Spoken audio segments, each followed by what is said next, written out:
Hello, everyone, and welcome to another installation of Practical Creativity, where we demystify the creative process so that you can actually put it to use in your work and your life. And today, I could not be more pleased to have this amazing guest, Mr. Sam Hyken, a friend of many years, and just so impressed with what he has done creatively, obviously through Nu Deco Ensemble, but in his own right, he's a super creative person in ways that you may not see and be totally visible. And I just have such admiration and appreciation for his creative genius brain.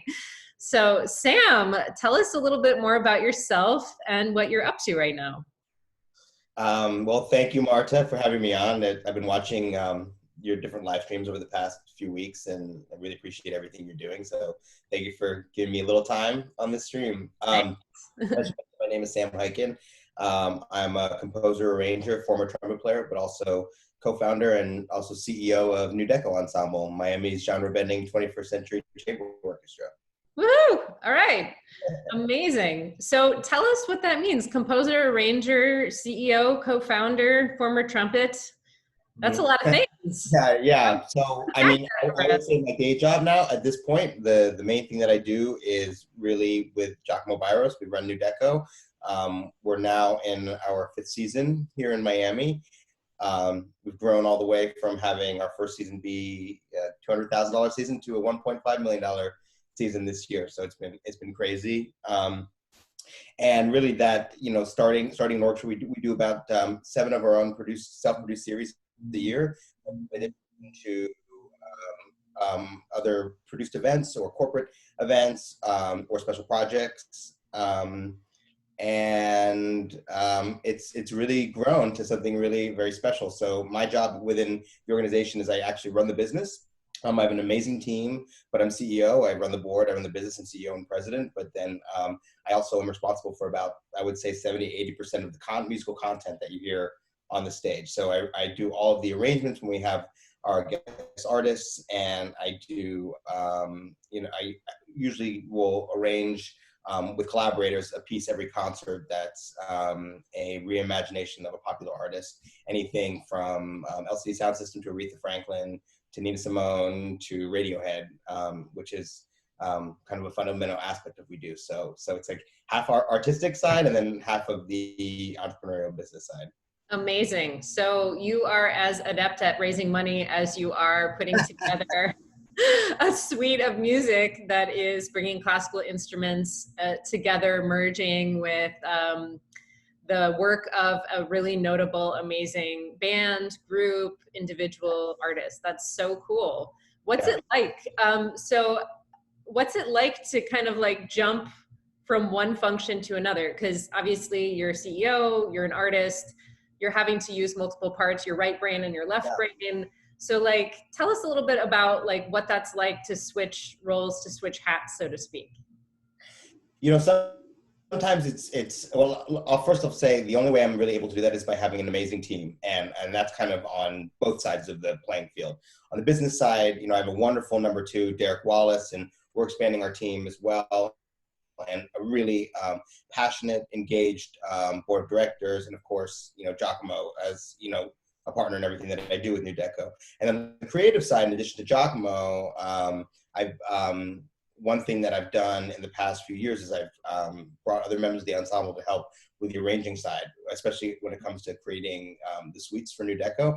And I found that that collaborative has actually made switching that role a lot more easier than opposed to when I was, founding the ensemble and I was doing literally everything as CEO by myself or writing these charts by myself. So now it's like, having that collaboration and teamwork, it does, I can lean on other people for that switch. But there are times when, both kind of sides have to, especially I would say on the business side, when I get into these really intense writing mode deadlines, creativities, like my team also is like really understanding of the fact that I have to fully dedicate myself to the artistic process at certain times. So that's kind of how I get around it. I love that. I do a lot of writing, as you know, and it's really hard for me to jump back and forth, like coaching break, meeting, trying to write. I really need like a block of 3 hours to come up with a decent blog post and email campaign. It's just like too much to. I find it so hard. I think to like, structure time in that manner, especially when it comes to the creative process, which is like, okay, I'm gonna take 3 hours this morning to write. Well, it just doesn't, like, sometimes it takes a while to warm up. Sometimes you get stuck. Sometimes you need more time. You want to jump into it. So my schedule is definitely like, I have a good amount of flex time built into everything. And, I'm fortunate that a lot of people have patience with my time and with me. That's awesome. But you've come to understand that about yourself, obviously, by learning. So what has that been like in the learning process? Because again, like most people who are seeing your work are seeing the end result. They're seeing the product. And I think the creative process is so important to share with people because they don't understand. And I think there's a lot of ways that we can learn from each other on like seeing how the sausage is made. So can you unpack that process a little bit more? Like, how did you learn this was the best way for you to work? And then obviously we have people who are patient with us, and we surround ourselves with those good people, but peel the curtain back a little bit. Let's take a look behind there. You mean in terms of like, in terms of dividing my time, or in terms of just like the actual creative process and how I think both. I'm curious about both. Well, I definitely learned that in the writing side that once I started really making it collaborative, I learned that that's where I really wanted to be. And that's where I felt that I was learning the more. My actual writing was just, and it's funny because when I used to teach at UM and I taught pop music composition, that's what I would always notice with students is that when they were writing collaboratively, their work got so much better.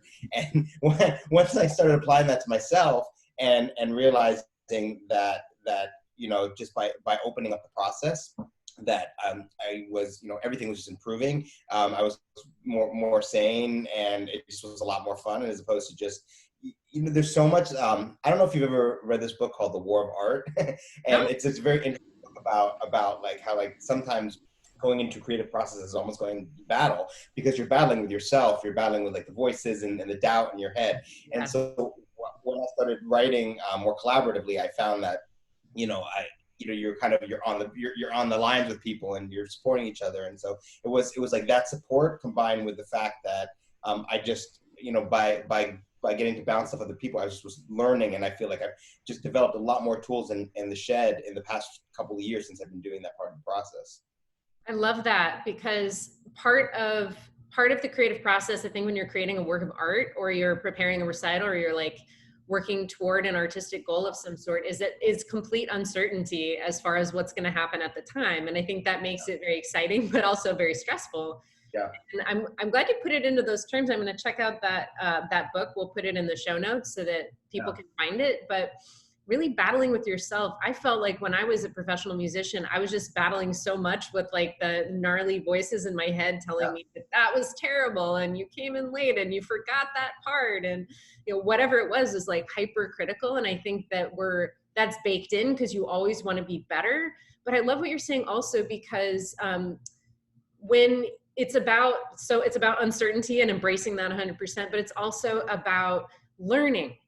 So I love what you're saying about how collaboration has really kind of like sped up your learning.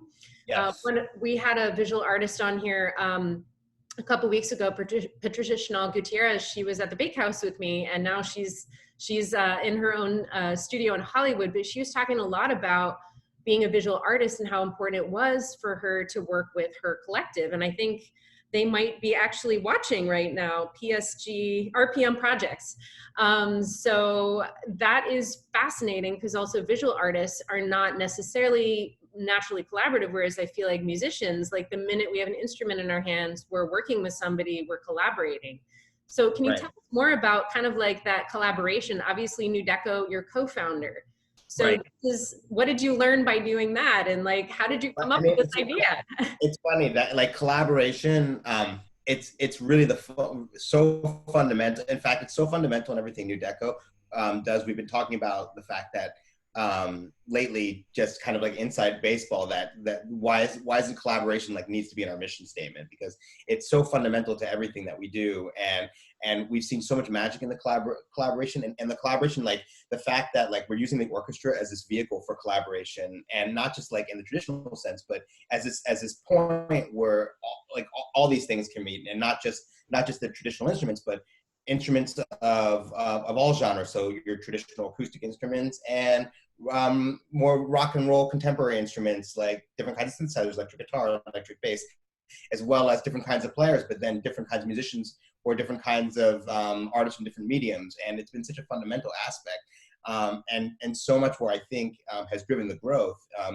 The guest artists that we collaborate with, the collaboration amongst ourselves, and now the collaboration in the own part. So it's like, it's become so fun, and in my own writing. So the thing is, it's become just so fundamental that, like I said, I think we have to kind of like relook at our mission, and because without collaboration, I don't think Nu Deco would be where it was at all at this point. Amazing. On any level.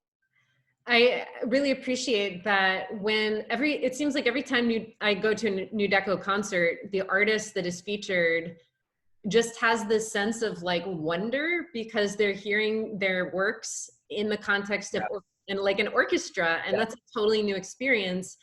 And it's not just that you're playing their music, but there's something about the heart that unlocks. And then it becomes like a mutual, like the energy is way different than just kind of like plugging in an artist to play a set. I mean, this is a piece that you're crafting, obviously collaboratively with them and collaboratively with your co-creators within the ensemble. So how did you decide to do that approach? Well, it's interesting. With the artists, with the collaborative aspect, you know, they put a lot of trust in me and us as an ensemble. We really don't do a lot of, besides kind of picking the song order, the set, unless an artist is really hands-on. There's some artists that have been real hands-on. Generally speaking, they're hearing the arrangements for the first time when they come in. So it is a magic. Like our goal when we bring in artists is to meet the moment together, and to elevate their music the best way we can, because it's, you know, you have all of these amazing instruments and all these amazing musicians all coming together to, you know, do this enhanced version of the work that of our collaborators and our guests. So it is magical to see, and it's such an amazing feeling to see their appreciation that they have for hearing their music enhanced by Nu Deco and these arrangements. It's so cool that you use the word elevate, because I think that's something that the audience gets, even if the audience is completely unfamiliar with the artist that you're featuring. They find it at least I'll speak for myself. I find it very obvious that they feel their music has been elevated. I think that's something that's hard to tell people about. I think you really have to experience it for yourself. We just this year, we just signed with management, this management firm in LA, Red Light Management, who has everyone from Lionel Richie to Dave Matthews to a lot of the artists that we've collaborated with as well. It's kind of this whole range of independent artists all the way to megastars, with a goal of sustainability in careers. Like Angelique Kidjo's with them, Corey Henry was with them, and Emily King. And it's interesting because now we have our manager who's pitching for us. And, you know, one of the things that I hear him pitch we first met him because he was Emily King, who we collaborated with in our third season's manager. And so he was talking about seeing the experience of watching music that she wrote in her mother's kitchen, you know, come to life with an orchestra.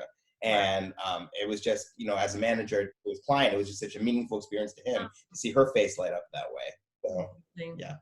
Yeah, you have many collaborators. I want to go also to the audience side. So I see you also doing some different things with your audiences in terms of collaboration. Can you just tell us, obviously you used the words 21st century chamber orchestra. Tell us kind of what that means in terms of how you're approaching the audience and the donor side. How are you showing that you're different other than the music in what you're doing? Well, it's interesting because when we first started, it definitely, like, the idea of playing music like Daft Punk and Radiohead was the impetus, was like, we're going to play this music and it's going to bring in a younger audience. And that was kind of like the initial intention of it.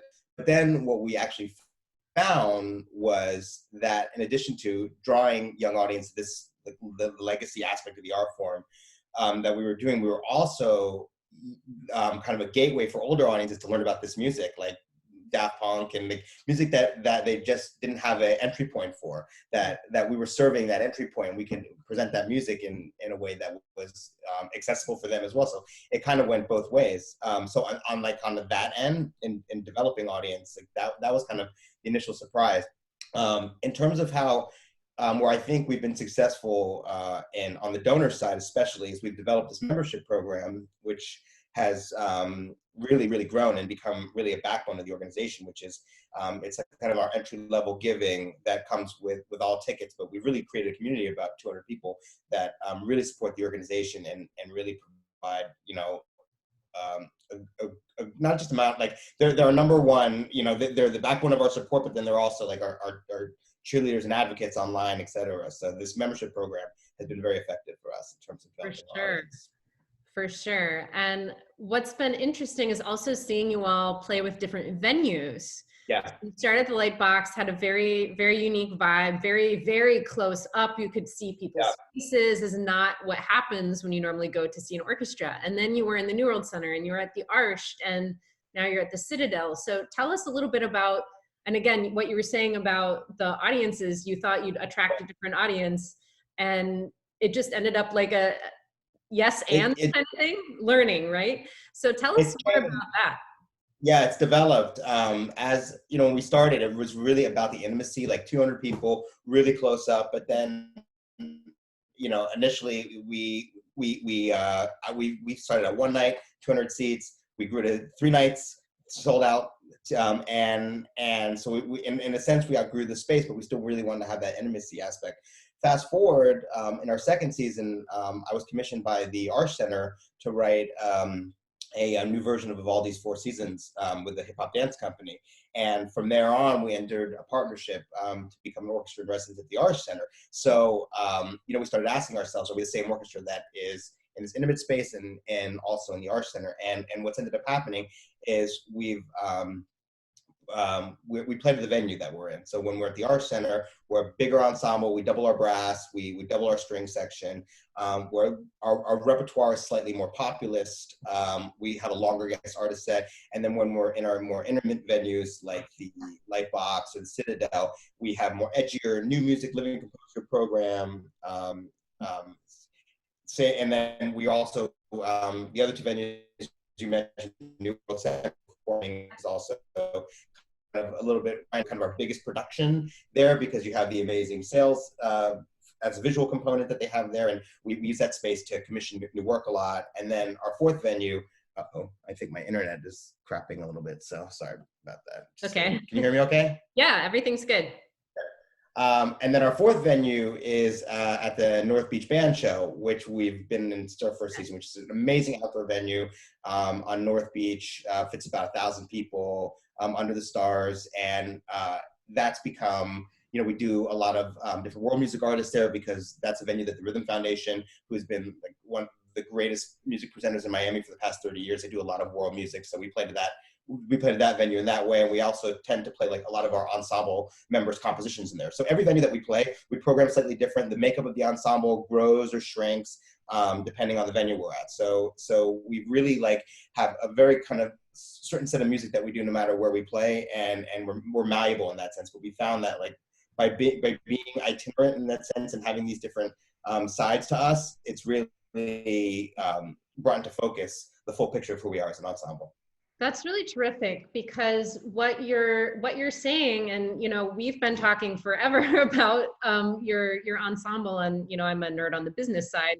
Obviously, I love the art side too, but you've really had to examine your identity, and in that way, you are flexible, like a startup entrepreneur kind of founded business would be. So what I love hearing is that you're really embracing that you don't need to have just one identity. I think when people get started or they're thinking about founding a nonprofit, they feel very rigidly bound to having to commit to one thing, to one vision. And obviously your vision is very collaborative, but you're willing to adapt, you're willing to evolve. That's something that when Olga was on here a couple weeks ago, she was talking about baking in evolving from the beginning, because if you think you're going to stay the same, you're just not going to. So it's been really neat to hear you kind of describe that. Do you want to say anything more about that? Yeah, I think we definitely, when we think about evolving, just the nature of us as an ensemble has completely changed from where it started at. When we started, I would say we were a group of classical musicians that played all different types of repertoire, and that was the model. So even, whatever we played, it was one of our classical players playing on the drum set who could play amazing on the drum set, but that was the model, was just, we're a classical ensemble that did this other music. And then what ended up changing and evolving over time is when we started bringing in more contemporary players, and then the nature of the ensemble became more of a hybrid group. So it was like the group that could turn on a dime and be utterly flexible and really reimagine, like, what is an orchestra in the 21st century, and what does that look like? Is it the same model as been an orchestra for hundreds of years? And we're like, really, like, an orchestra has had, like, really takes up a certain place in the community of leadership and inspiration and enrichment. And we felt that we could have that role within this community, but do it with a hybrid group. And that's like from the top down, from serving our community and doing education shows for kids in Miami-Dade County, and going into schools and busing underserved communities into our concert. But it's also like we're now creating a youth orchestra with that very model of a hybrid, with like ultimate flexibility, stylistic flexibility, the ability to create, improvise. Now wellness has become a very important part of what we do in that factor. So it's evolved over time. And I think that, like, our flexibility and our nimbleness has really what served us best, especially now during this time. Being able to be flexible and nimble, and the ability to pivot and the ability to adjust and be malleable to situations has really helped us and served us. I think that's so important, especially when you think about resiliency. I've been nerding out talking to other arts management folks about what does this mean for big cultural institutions to be in the age of social distancing, or physical distancing, if you prefer. And what will that mean for live events and models of how the business is run? And so there's something really wise, I think, about being a smaller mid-sized organization that is willing to shed preconceptions and really experiment and, like, embrace in the heart of what you do, experimentation. That's something I see you doing. And I agree, you're able to be nimble because you have a different kind of model, and that's been kind of baked in from the beginning, which is fabulous. I think you're gonna come out of this even stronger. But have there been certain insights that you'd like to share with us about just the pandemic and what it's meant for your artists, for the youth orchestra program, and for where you're thinking ahead now? So, I think it's rocked everybody, and it's been really, really challenging.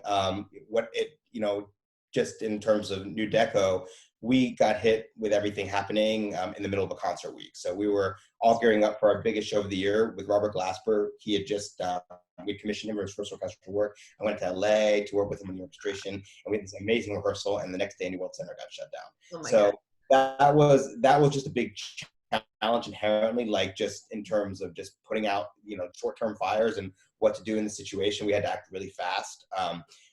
This is just to let you know what happened.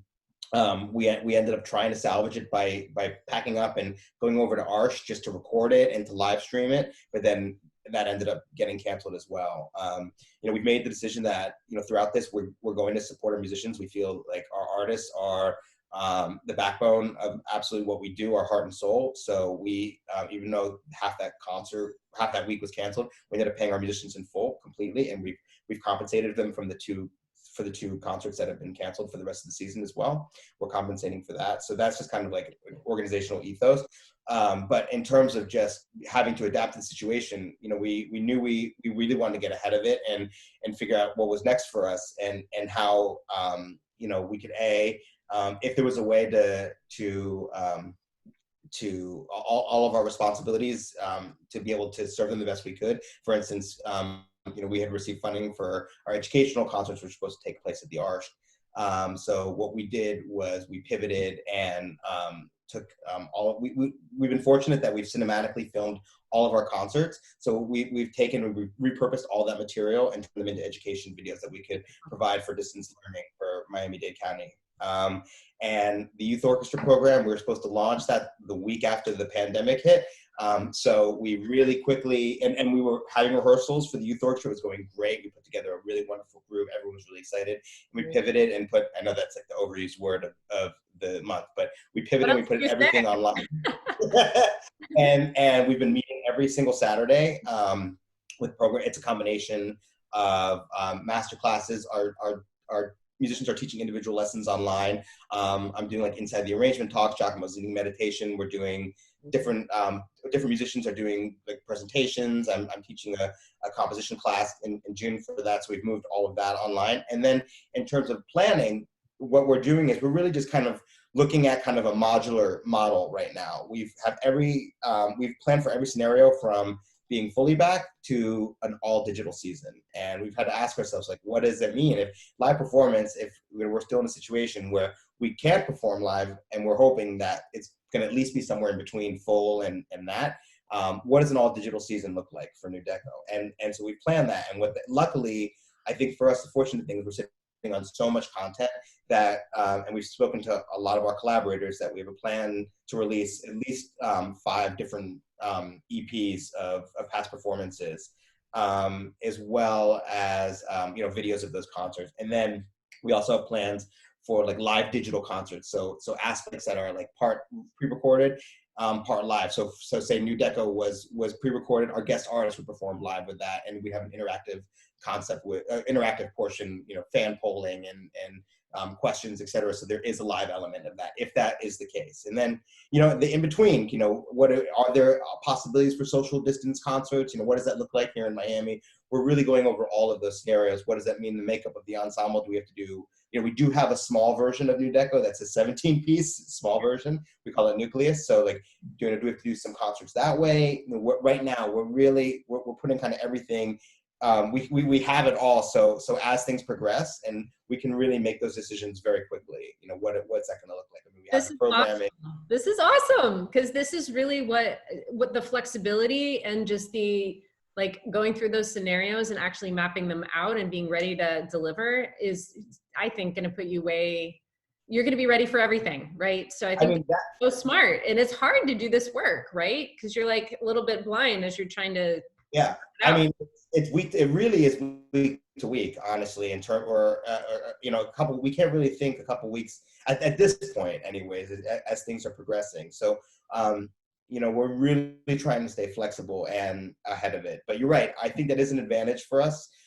We've learned in the classical music world, things are usually planned 2 to 3 years in advance. In the pop music world, you can't book an artist usually more than 6 months out. So, we kind of live in between that world where we're trying to book artists for May, but generally speaking, sometimes we don't end up booking our artists at the end of the season until, like a couple months into the season. So, we're able to be, that always has served us, but that really serves us even more than ever now. And we have, we also have 2 concerts ready to go if we ever want to repeat those next year. So there's a lot of options. We're actually, like, our spirits are really high right now, and we feel like we have a scenario that we'll get through this, even if we're not even able to do a concert next year. But that's obviously not the hope. Well, that's amazing. I'm really proud of all of you, and not in like a motherly way, but like in a Miami community arts, like rah kind of way. I'm so excited to see what you're going to come up with. But I just want to also point to, we're talking about creativity here. Also, the ability to think about your organization and all of these scenarios takes an incredible amount of creativity, especially when you have to think about the implications on audiences and what do you do for your members and your donors, and how are your board members like up to date on everything? That's a whole other aspect of being creative. It's funny that you say that, and I was going to mention that before, which is that we talk about switching kind of brains from the business to the more creative. Like and we've talked about this before, which is that I find a lot of creativity, like you're talking about, in the scenario planning and trying to like figure out all these elements. How you can best serve a donor, how best you can. That thinking. Oh.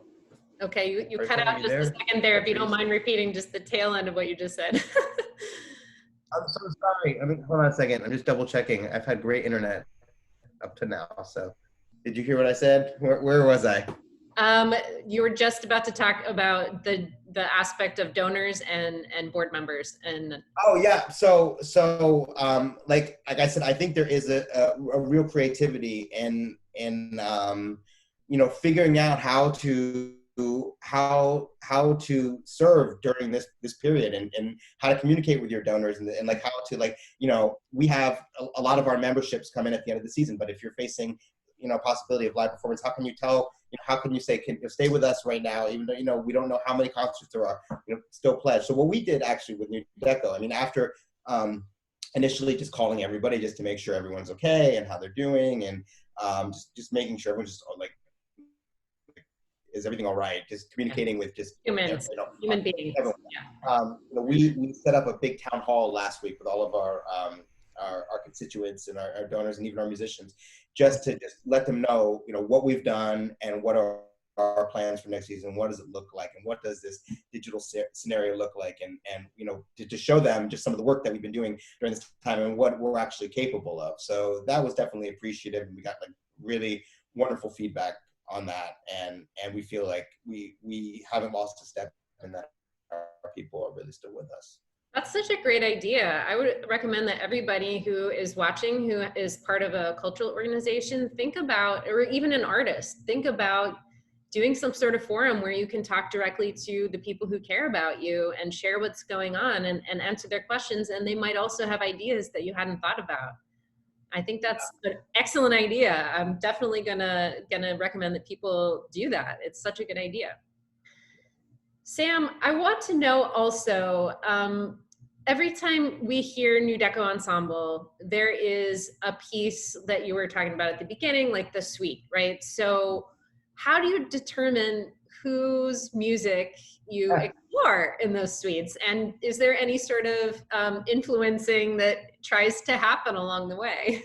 That's a great question, and it's really like everything else, it's really evolved. It used to be just, what music, well, I think the bottom line, the kind of the baseline answer to that is, can we, how can we serve, how can Nu Deco serve someone else's music?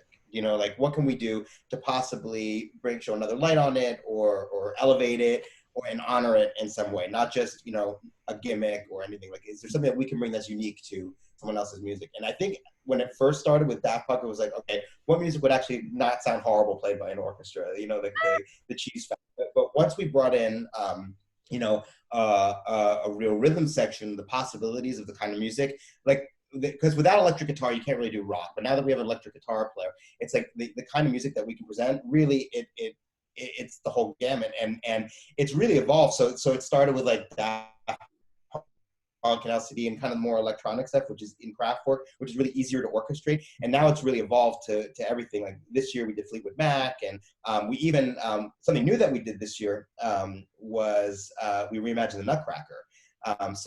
What was super interesting, because I've done these reimaginations personally, but I never collaborated with non-classical players on a classical piece of music, and getting them out of their comfort zone, and that front was like really fascinating, and seeing, collaboratively what we could bring new and fresh to the Nutcracker. So it's really like, now I'm almost like, it used to be like, what would be the easiest? Now it's almost like, what would be the hardest, in a way.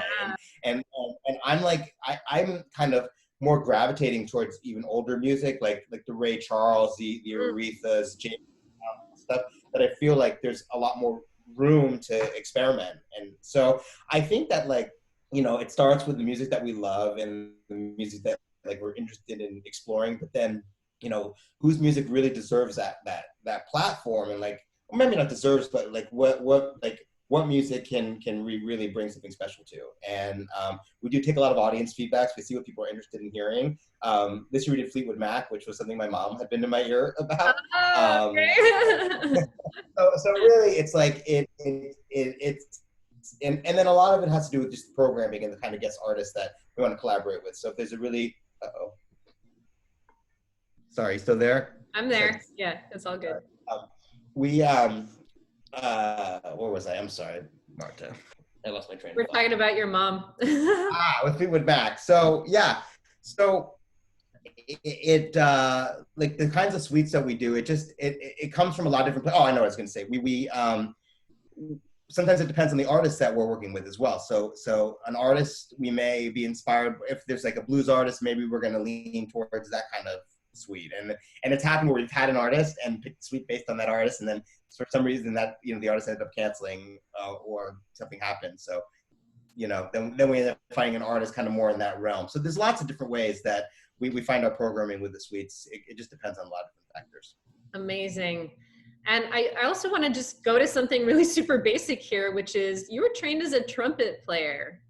Yep. And so you at some point decided your creativity could go into the unknown realm of composition, and now you're writing music like for a good chunk of your day, like a good chunk of your year.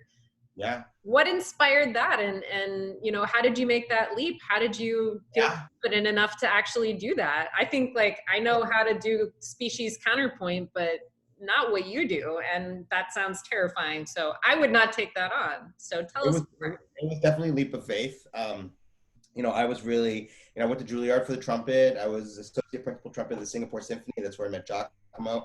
And I moved down to Miami to be a fellow in the New World Symphony. And that was my goal. Like I wanted to be MTT's next principal trumpet player. And I was really thinking that until my very last year of New World. While I was at New World, I was starting to dabble in arranging. And then also I would do produce concerts for like the young members of New World, the Friends of New World Symphony. They would do these after hours events, and I kind of signed on to start producing them. And I just started finding that I loved putting on my own concerts, and I really loved arranging for those concerts. And arranging was kind of like more the tool to actually put on the concerts, as opposed to the love of arranging. It was just something that a means to an end in a way. And then at the same time, I'd come up with this idea to create the new young person's guide to the orchestra using Beatles music, and started like kind of writing this piece at the same time, and just dabbling in it. And by the end of my time in New World, I just was like, there's just a lot of other music I want to explore. And even though like my composition arranging chops were really green and not developed at all, no lessons, anything, I just had the experience. I was just like, I just want to explore this more. And I just feel there's not just other aspects of the industry that I want to dive into, but there's other genres that I just feel like, I don't have the tools as a trumpet player, but as a writer, I'm able to kind of to work in this these other genres. So I went back to school. I went to to learn media writing and production. Amazing. And just took the plunge to just try it out. And really like right away, just started getting my music played by different orchestras. I was very fortunate. I guess it helps having conducted. So cool. So here's the thing about creativity. Often it means leaping into the unknown. So we covered that already, but like that's a major big deal. And to have the confidence to do that. I don't know about you, but when I was in music school, it was like there's one path to success. So part of what I've really enjoyed about these conversations is that almost nobody I'm talking to followed the one path. It's been just about creativity and experimentation and learning, and like, what would happen if this, what would happen like, if I did that? And that starts in the practice room. And I feel like sometimes you just can't contain these ideas. They have to be collaborated. They have to be elevated. They have to come out. It's so exciting. Yeah. It's funny, we were talking about the voices earlier, and the one thing that I love about writing is the fact that the voices aren't in real time. You're not having to deal with them. Like, I love performing, and I do miss sometimes. I mean, I've been lucky that once in a while I'll get to conduct a bit. I conducted Nu Deco for one show, but only one show ever, actually, and it was this year for the South Beach Food and Wine Festival. We collaborated with Rev Run from Run DMC, and Giacomo had a concert in Amarillo at that time, so I got to conduct, which was fun. But, generally speaking, that's one thing that I really love about writing, which is that, if you're doing battles with those voices, you can rebattle them. You're not just having to do it like now in the moment, where it's with stakes. It's like, there's more, it's not real time. There's more opportunity to experiment. And hopefully that doesn't keep you up at night, right? Like the voice, it's like, oh, that one measure. Yeah, I'm a bit of a perfectionist, so. Well, you care about what you're doing. That's how I'm going to reframe that one. Sam, this has been such a really cool conversation. I could talk to you all day long. What an honor, what a pleasure. And so tell us a little bit about where to find you. And obviously I'll grab those links and I'll put them in the show notes. We'll have this up on YouTube. We'll have it up on IGTV. So yeah, tell us a little bit more about where people can find you in Nu Deco. So Nu Deco, our website is nu-deco, nu-deco.org.